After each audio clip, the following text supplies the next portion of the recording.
হাঁসের ডিম কাকে মুখে করে আর কি করতে জানি নিয়ে আসছে।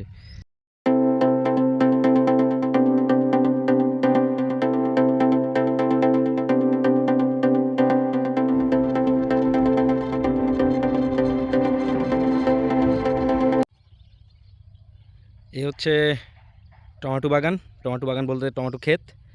আর এটা হচ্ছে শামীম কাকা করছে। তো ওরা হচ্ছে এগুলা করে, এই সবজি টবজি চাষ টাস করে।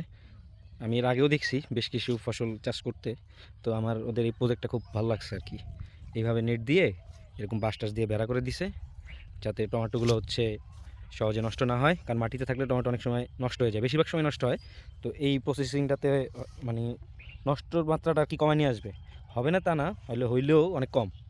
তো আমার কাছে বেশ ভালো লাগছে বিষয়টা, এর জন্য ভাবলাম যে আপনাদের সাথে বিষয়টা শেয়ার করি। ওই যে শামীম হচ্ছে কাজ টাজ করতেছে, গাছগুছগুলা ঠিক করে দিতেছে। ওই যে শামীম, এই যে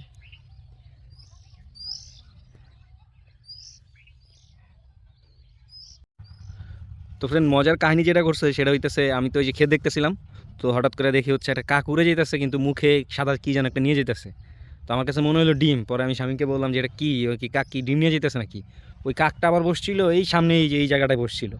পরে ও যায় আর কি তারা দিল কাকটাকে, তারপর যায় দেয় যে ডিম, একটা হাঁসের ডিম কাকে মুখে করে আর কি করতে জানি নিয়ে আসছে। তা আমি তো দেখে অবাক, এই সিন তো কখনো দেখি নাই। তো ক্ষেত দেখতে এসে পাইলাম ডিম। আসলাম হচ্ছে গিয়ে আপনার টমেটো ক্ষেত দেখতে, পাই গেছি ডিম। Oh my god. এখন কি এটা কি টমেটো ক্ষেত নাকি ডিম ক্ষেত সেটাই বুঝতেছি না।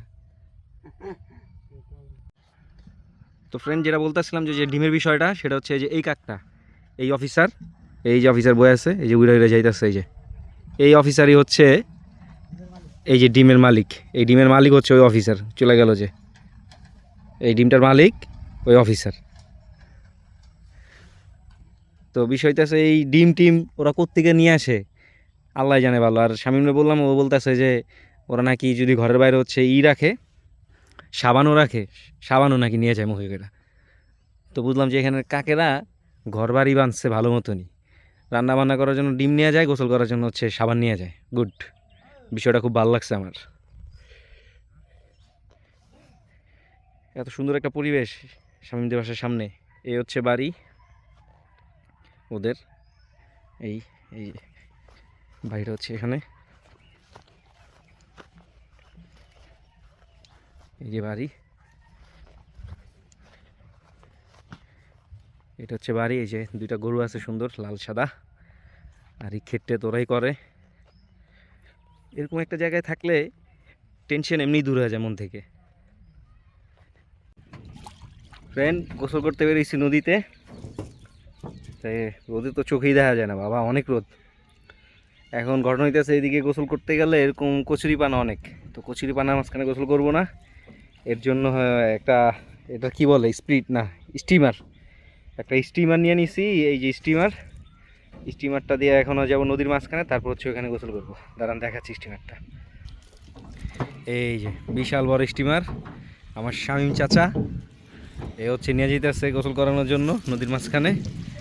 এটাতে করে গোসল করব। এই যে পাড় থেকে হচ্ছে এটা নিছি, নিয়ে এখন হচ্ছে বেরোইছি, যাব নদীর মাঝখানে গোসল করতে। এই তো ভালোই লাগতেছে, ভিউটা খুব চমৎকার, খুবই সুন্দর। জানি না পানি কিরকম ঠান্ডা, পানি মনে হয় সেই ঠান্ডা হবে। তবে আমরা চাই এরকম পানি ঠান্ডা হোক, রাইড এনজয় হোক।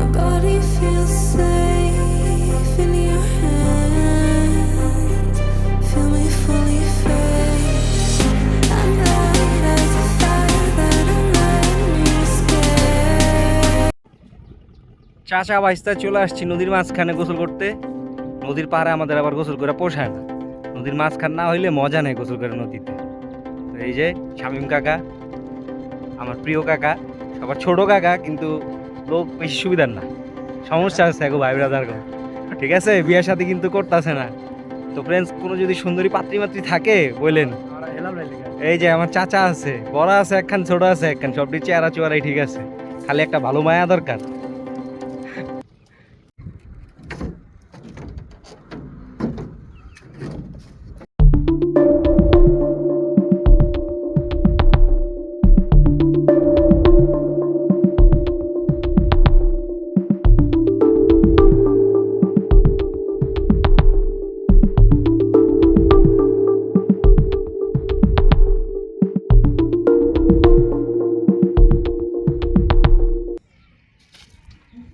পরিবেশ কাকা, কড়া পরিবেশ, সে একটা জায়গায় লইছো। এইবার তুমি একটা কাজের কাজ করছো বাঘের বাচ্চার মতো, বুঝছো? এমন হলো মনে করো একটা লাভ দিব, লাভ দিয়ে কখন 7 টাইম একটা উঠতে বাসায়। I'll never mistake the way you give me ওরে বাবা রে, পানি ঠান্ডা রে কাকা, ওরে আল্লাহ, সবের ঠান্ডা। ও বাবা রে, এটি ঠাই আছে কাকা, পুরা ঠাই। সেই ভাইয়া,